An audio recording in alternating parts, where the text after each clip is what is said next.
অনেকেই আমাকে একটা প্রশ্ন করেন যে ভাই ইউরোপে যদি আমি ট্যুরিস্ট ভিসাতে যাই বা অ্যাজ এ ভিজিটর হিসেবে যদি যাই সেখানে যেয়ে কি কাজ করতে পারবো?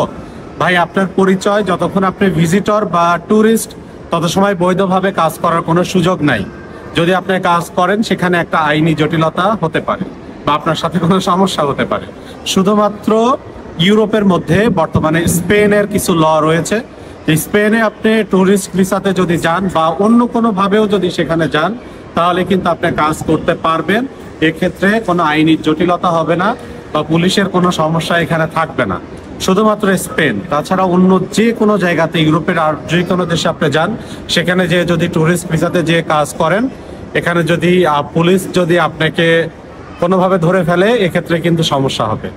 আপনার পরিচয় যখন আপনি ট্যুরিস্ট তখন কাজ করার আর কোনো সুযোগ নাই, শুধুমাত্র স্পেন ছাড়া। তো এই বিষয়টা সবাই অন্তত ক্লিয়ার হলেন যে ট্যুরিস্ট ভিসাতে যে কোনো দেশে কাজ করা যায় না।